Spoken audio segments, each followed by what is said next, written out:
Assalamualaikum warahmatullahi wabarakatuh.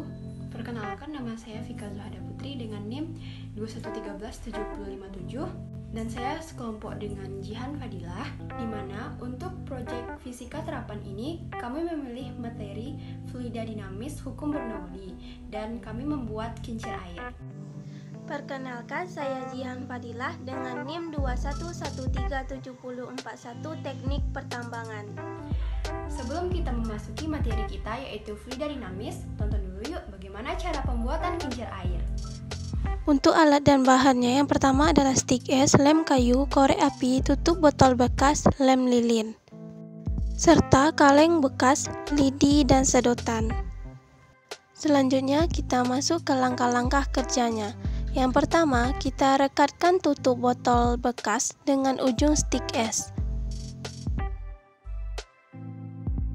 Langkah pembuatan ini nanti akan digunakan sebagai baling-baling si kincir airnya. Lakukan langkah ini sebanyak 8 kali untuk menghasilkan 8 buah tangkai kincir.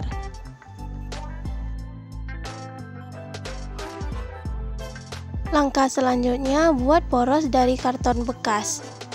Lalu rangkailah 8 buah baling-baling yang kita buat tadi satu persatu kepada poros, sehingga nanti akan terbuat seperti kincir.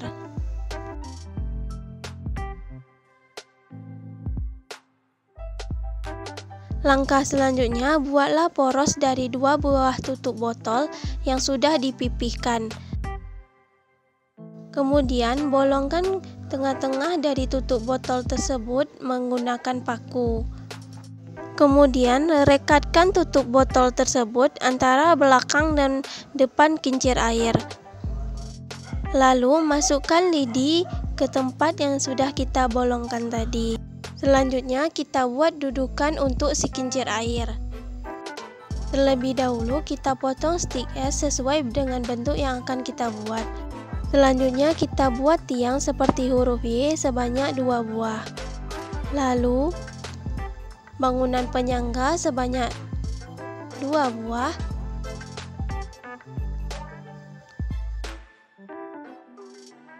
Terakhir, alas dari bangunan penyangga sebanyak 2 buah, kiri dan kanan. Lalu rekatkan antara tiang Y, bangunan penyangga, dan alas. Lalu kita coba dengan menggabungkan kincir dengan dudukan.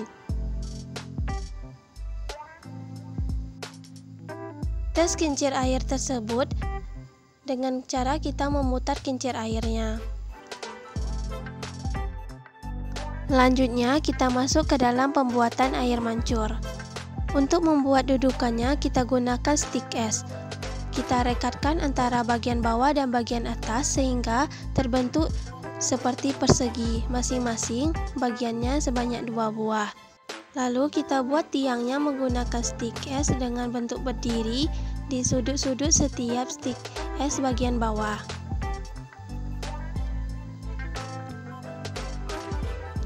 Kita ulangi langkah tersebut sampai kepada 3 tingkatan.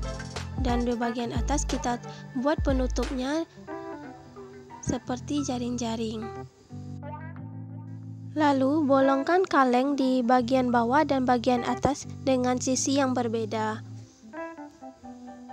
Kemudian masukkan sedotan yang sudah kita potong menjadi pendek ke bagian bawah kaleng. Oke, mari kita coba kaleng tersebut terhadap kedudukan. Selanjutnya kita masukkan sedotan yang lebih panjang ke bagian atas belakang dari kaleng. Di sini kita bisa juga menggunakan 2 buah sedotan yang digabung. Kemudian kita rekatkan sedotan tersebut menggunakan lem lilin.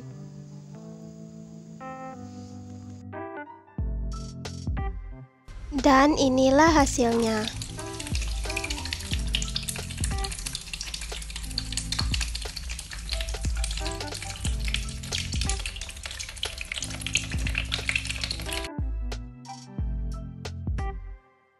Sekarang sekarang kita masuk kepada pengertian fluida dinamis. Fluida adalah zat-zat yang mampu mengalir dan menyesuaikan diri sesuai bentuk wadah yang ditempatinya. Sedangkan fluida dinamis adalah pergerakan atau perpindahan zat-zat yang dapat mengalir. Nah, selanjutnya, hukum Bernoulli merupakan hukum yang dicetuskan oleh Daniel Bernoulli berdasarkan bukunya yang berjudul Hidrodinamika yang diterbitkan pada tahun 1738. Hukum Bernoulli dapat diaplikasikan pada berbagai jenis aliran fluida dengan beberapa asumsi.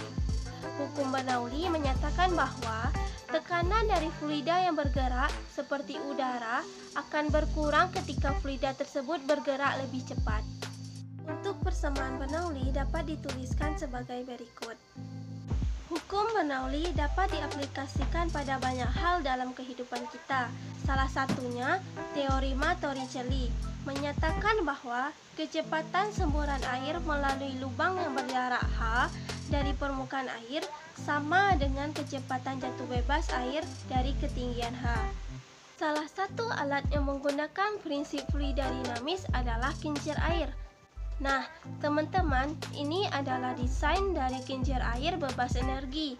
Jadi, tampilannya bakal seperti ini. Nah, di bagian depan ini adalah output yang berfungsi untuk mengeluarkan air dari dalam kaleng.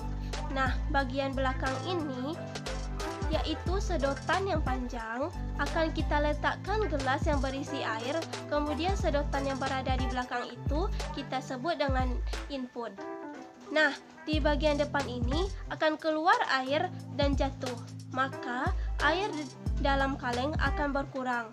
Setelah air berkurang, maka kekurangan itu menimbulkan daya hisap yang akan menarik air dari bawah menuju ke dalam sedotan input.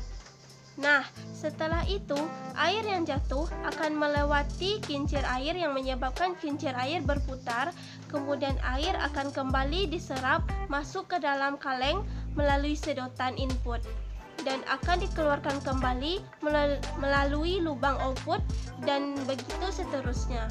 Jadi, dalam percobaan ini tidak diperlukan energi lain untuk menggerakkan kincir air. Wah, keren banget kan?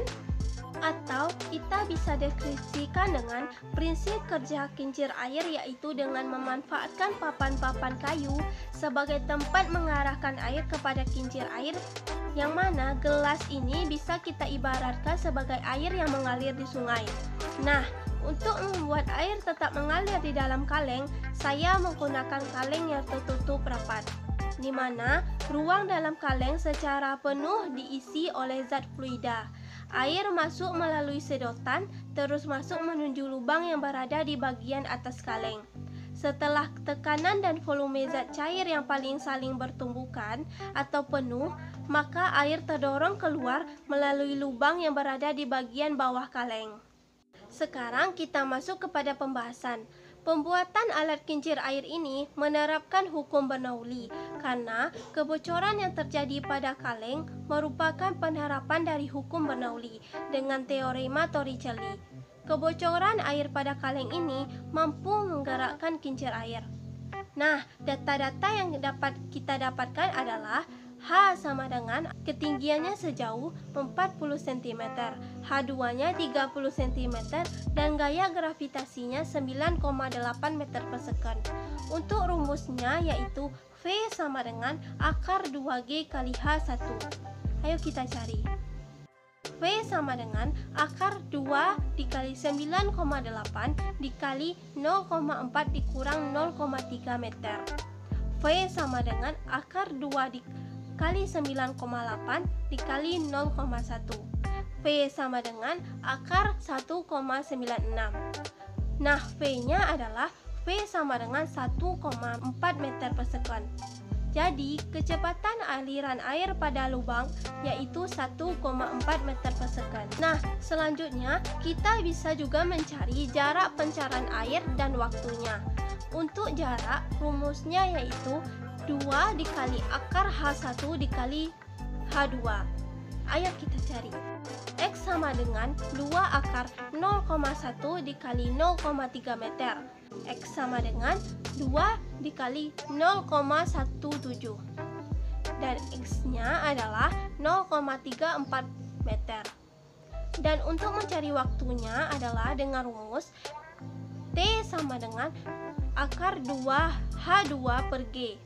Ayo kita cari.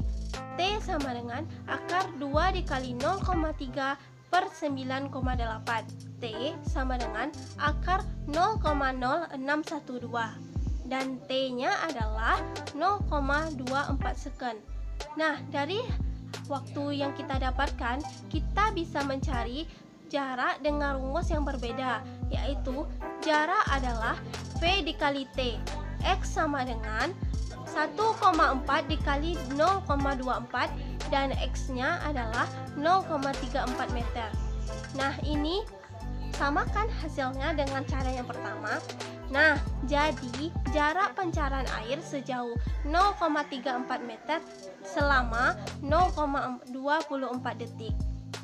Nah, sekianlah hasil dari praktikum kami.